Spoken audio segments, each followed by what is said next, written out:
So the first part of this chapter is going to talk about atoms and atomic bonds.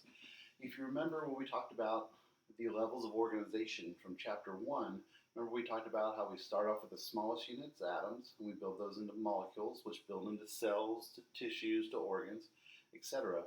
This first part of this section is going to talk about the atoms and the molecules. So I wanted you to understand where this connects to the things we've done previously. So what we're going to first start off with are those atoms. So atoms, as we talked about already, atoms, these are the smallest units of matter. These are things that we hypothesized at one time. There was a person named Dalton, and that's why we named the weights of atoms after him. But he proposed that without seeing it, that there was going to be some smallest basic unit that we would build everything else off of. And that is what we call the atom. And then matter, this is important. Matter is also another term you need to know. And this has two things. For something to be considered matter, it has to take up space. This means it has volume, or that it's three-dimensional. And this is what we think of in our world. We have things that have length, width, and height. And they must also have mass. Or for the purposes of biology, we're going to use the terms weight and mass interchangeably. They are very different things. But in biology, it's not as important to distinguish between the two. If you do take a chemistry class, then that is when you will really, in physics, that's when they're going to really be particular about the difference between mass and weight. So we have this unit. And when we cover chemistry as far as biology is concerned, we're just giving you sort of a crash course in this subject. We're not going to go into any kind of detail like they do in other classes, but we still need to know some of the basics. And of those basics, the things we need to know about atoms is what they are made up of. So atoms are made up of subatomic particles. Sub meaning below, so this is something that they're made of. At one point, we did not know how to break atoms up. We've learned how to since we started studying atoms. But in the beginning, we thought this was the smallest thing and you couldn't break them up. But now we know that there are three different units that make up an atom. These are your protons, your neutrons, and your electrons. If we were to draw an atom, it would have what is called a nucleus. So we would have this internal structure called a nucleus at the very center. So now you have nucleus in terms of cells. Now you have nucleus in terms of atoms. Same word, different definitions depending on the context. And if we look at these three particles, we're going to find them in very specific places. The neutrons and the electrons are going to be found in the center of the atom, in that nucleus.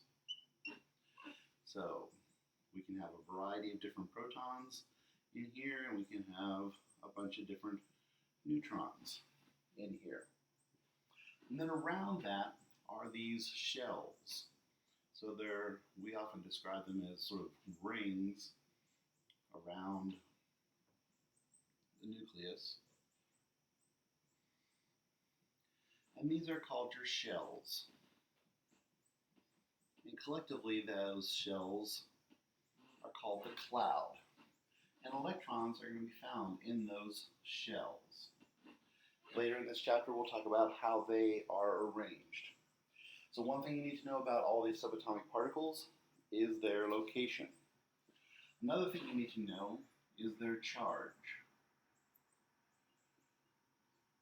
Protons have a positive charge. So often in diagrams, we'll put these pluses next to our protons. You can also see this in figure 2.2.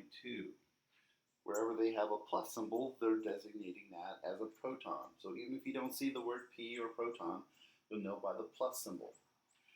In order for things to be balanced, you have electrons that have a negative charge. And like I said, those electrons are found in the cloud. So you often will see an E with a minus sign next to it. The neutrons, as the word implies, are neutral. They don't have any charge. So we can see in the diagram the purple has no charges around it, and that's because it is neutral with no charge. A third thing we need to know is their weight of each particle, or the mass. And protons and neutrons are described as being 1 Dalton. So the first person that described the word atom was Mr. Dalton, and so the weight unit given to our subatomic particles are Daltons. Notice protons and neutrons are relatively the same weight. An electron weighs almost nothing. It is going to be 1/2000th the weight of a proton or a neutron. So these are my subatomic particles. This is where they are located. This is a good diagrammatic scheme of an atom. So when we look at atoms, we notice that they have different properties. And because they have different properties, we give them different names. And the different names that we give to the atoms are the elements. So atoms are going to be classified based on their properties. So elements are atoms with specific properties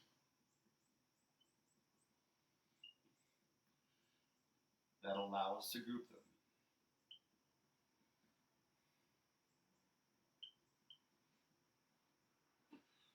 And the number one property, the most important way of distinguishing one element from the other, is the number of protons.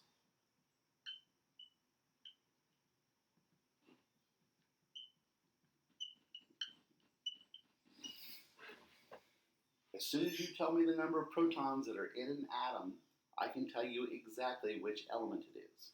And this is how we've arranged these on the periodic table.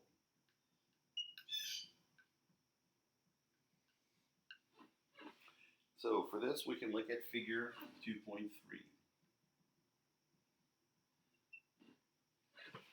If you look at figure 2.3, you can see that each box is representing one element. If we pull out, let's say, hydrogen, here's the box for hydrogen. We have a 1, we have an H, and we have a 1.008.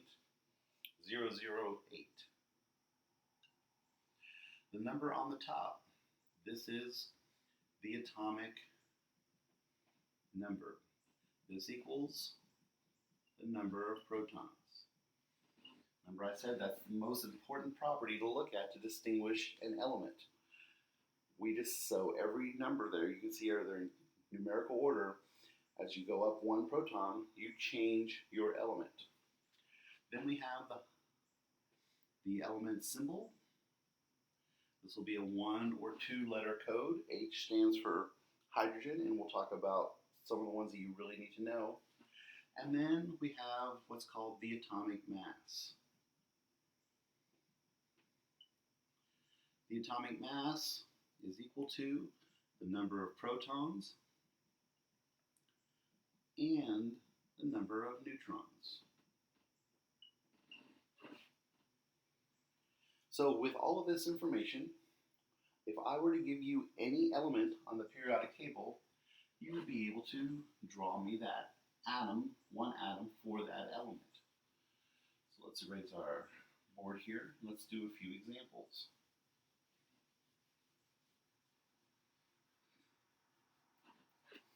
So if you look in figure 2.6, they've drawn out some elements.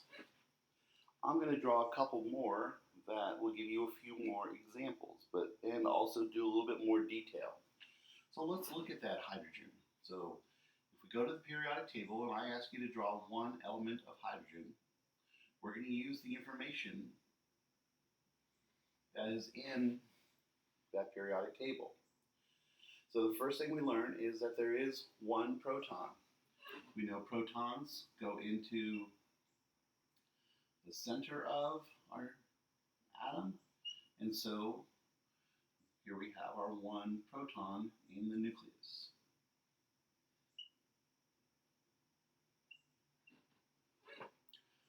So there's no information here about neutrons directly, but we did learn that the atomic number equals the number of protons plus the number of neutrons. So whenever we're working with these, just for simplicity's sake, we're going to ignore the decimal point. So if the atomic number is 1 and the number of protons is 1, then we can solve for n. Remember, we can subtract 1 from each side, and so n equals 0. Hydrogen is a little bit unique. It has, in its balanced state, 0 neutrons. So we don't have to add anything else in here to our nucleus. So this is how we're going to solve for neutrons. And then the relationship is the number of protons is going to equal the number of electrons. And this is because protons, remember, are positively charged, and electrons are negatively charged. So if we're going to have a balanced atom, we have to have balanced charges. So if I have one proton, then I will also have one electron. So that is our diagram of a hydrogen atom. So let's try another one.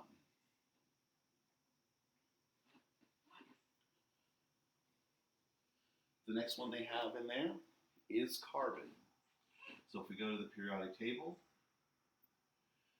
we'll see the box. It has 6 protons.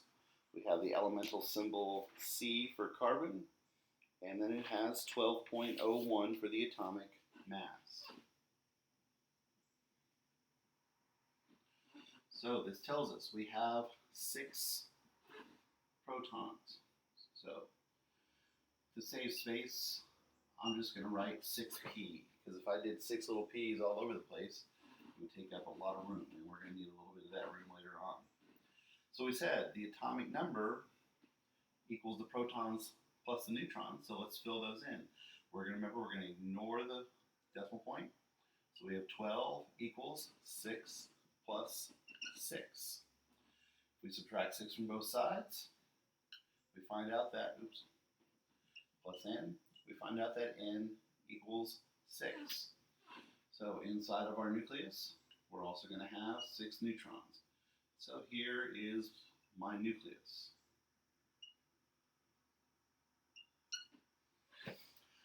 And then we said the number of protons is going to equal the number of electrons. So if I have 6 protons, I need to balance that out with 6 electrons. Now, it matters how we put the electrons. Remember we said there are several shells that go around this nucleus.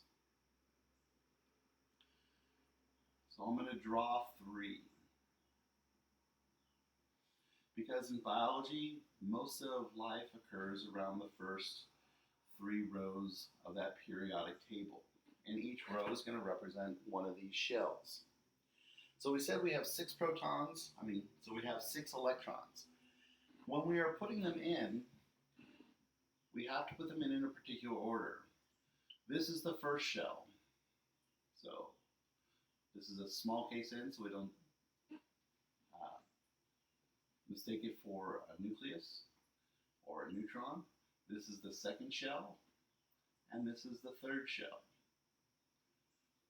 All of the elements that we'll be dealing with in biology will just be dealing mostly with those first three shells.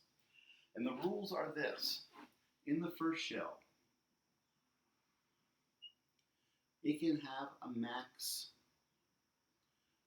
of 2 electrons. In the second shell, it can have a max of 8 electrons. And the third shell can have a max of 8 electrons as well. This is described as the octet rule.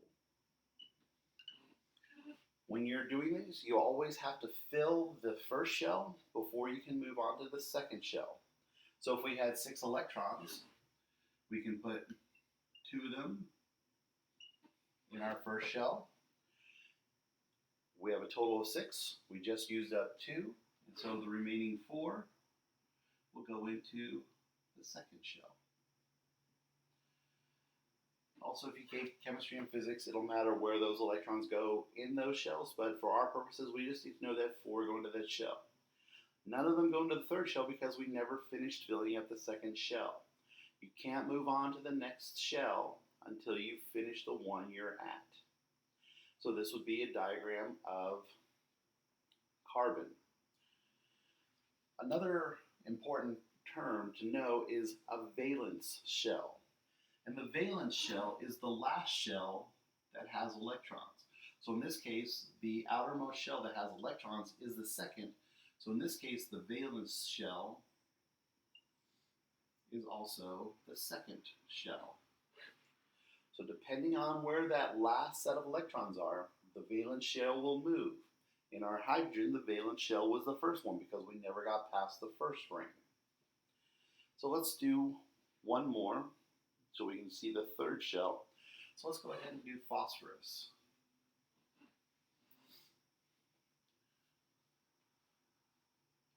So let's erase our board here. You might want to go back to the periodic table on the previous page and you can start gathering the information for phosphorus. And in phosphorus, we see that we have 15 as the atomic number, and that we have 30.97 as the atomic mass.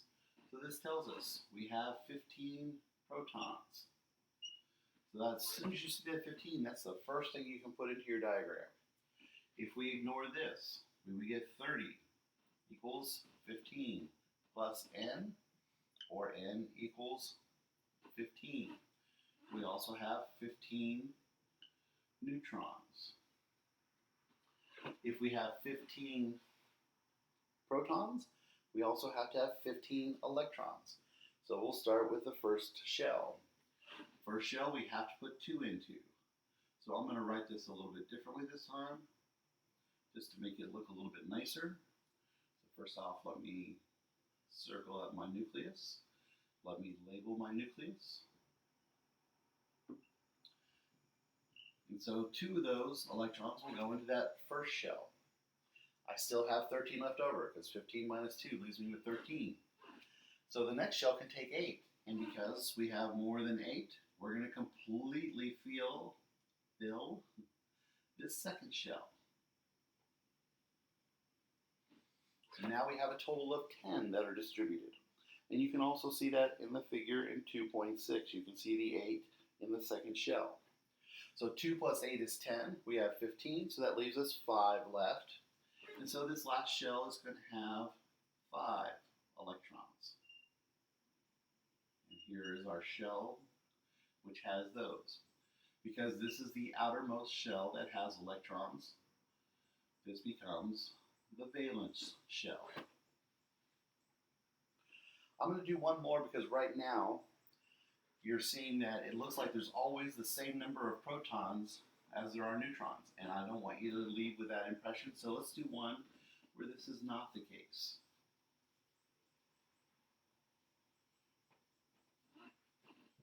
So if we do one more, let's do beryllium. This isn't a very biological molecule, but it'll help us to serve the purpose of showing you that protons do not necessarily always equal neutrons. So, in beryllium, we have 4 protons. So we can put our 4p into our nucleus. Oh, my kitty is trying to get in. We can take our atomic number, ignoring the decimal. So 9 would equal 4 plus n. And now n equals 5. So it just happened to be chance that all those others, they happen to be the same. So in our beryllium, our nucleus will have 4 protons and it will have 5 neutrons. So now we can look at that number again. If I have 4 positive charges, I also have 4 negative charges. So the first shell, we can go ahead and fill up with 2.